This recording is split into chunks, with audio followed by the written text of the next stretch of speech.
নমস্কার বন্ধুরা, রূপার ঘরবাড়িতে তোমাদের সবাইকে স্বাগত। আজ আমি বানাতে চলেছি সবারই অতি প্রিয় অপূর্ব স্বাদের ডিম কষা রেসিপি। তো চলুন আমি কিভাবে ডিম কষা রেসিপিটা তৈরি করি দেখে নেওয়া যাক।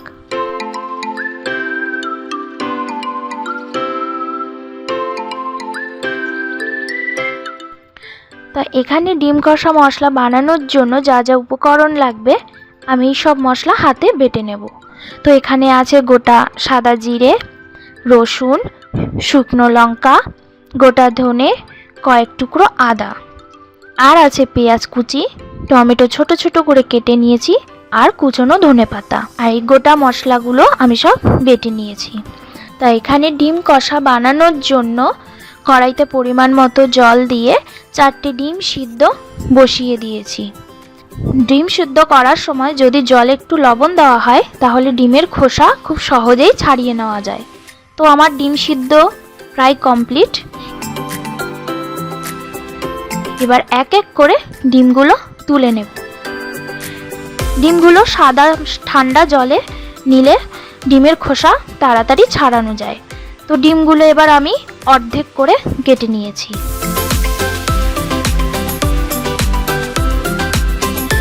কড়াই গরম হয়ে এলে কড়াইতে সর্ষের তেল দিয়ে দেব পরিমাণ মতো। তেল গরম হয়ে গেছে, এবার ডিম ভাজার জন্য লবণ, হলুদ দিয়ে আমার কেটে রাখা ডিমগুলো এপিট ওপিট করে সুন্দর করে ভেজে নেব।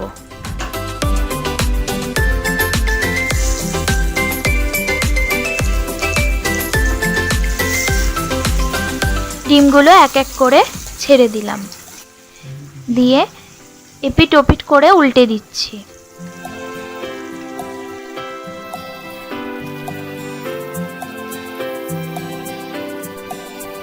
ডিম ভাজা আমার হয়ে গেছে, এবার এক এক করে তুলে নিচ্ছি।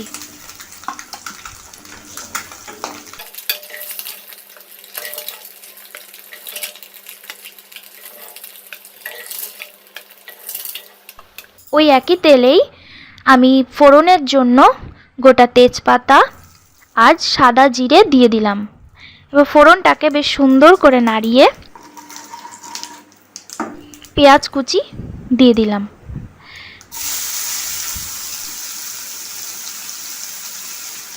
আর একটু লবণ দিয়ে দেব। পেঁয়াজ ভাজার সময় একটু লবণ দিলে পেঁয়াজটা বেশ তাড়াতাড়ি ভাজা হয়ে যায়।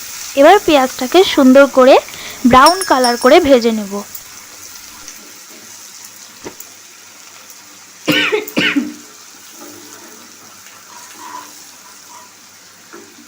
পেঁয়াজ ভাজা হয়ে গেছে, এইবার আমার বেটে রাখা মশলাগুলো দিয়ে দিলাম। মশলাটাকে ভালো করে কষিয়ে নেব যাতে আদা, রসুন, জিরে কাঁচা গন্ধটা না থাকে। বেশ তাই সুন্দর করে কষিয়ে নিতে হবে। এবার টমেটো কুচিটা দিয়ে দিলাম।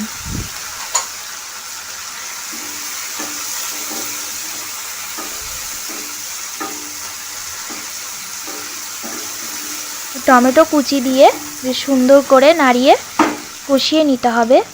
এবার লবণ, পরিমাণ মতো হলুদ, কাশ্মীরি লাল লঙ্কার গুঁড়ি দিয়ে দিলাম, দিয়ে আবার ভালো করে কষিয়ে নিতে হবে।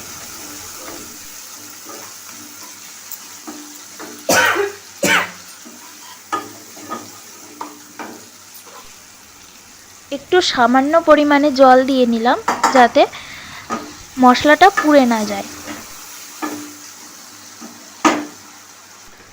একটু চিনি দিয়ে নিলাম। চিনি দিয়ে আবার সুন্দর করে নাড়াচাড়া করে নিতে হবে। চিনি দিলে রান্নার সুন্দর কালার আসে আর রান্নার স্বাদও বেশ ভালোই হয়।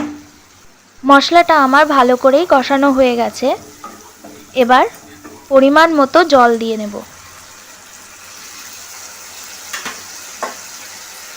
জল দিয়ে ভালো করে নাড়াচাড়া করে নিতে হবে।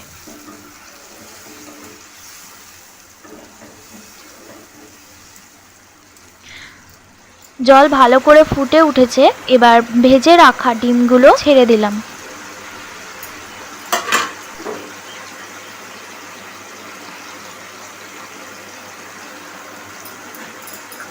এবার ঢাকনা দিয়ে ঢেকে দিলাম 3 মিনিটের জন্য মিডিয়াম আঁচে।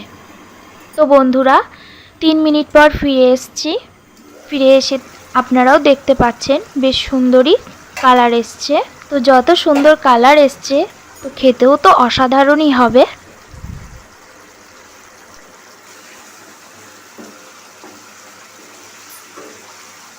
আমার রান্নাটা প্রায় হয়ে এসছে।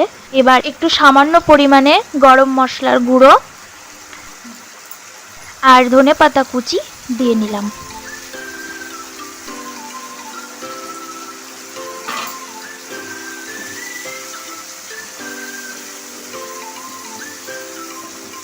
আমার রান্নাটা কমপ্লিট হয়ে গেছে।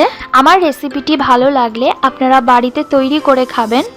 খেয়ে আমাকে কমেন্ট করে জানাবেন আমার রেসিপিটা কেমন লাগলো। যদি ভালো লেগে থাকে তাহলে লাইক, শেয়ার, কমেন্ট, সাবস্ক্রাইব অবশ্যই করে দেবেন। ধন্যবাদ।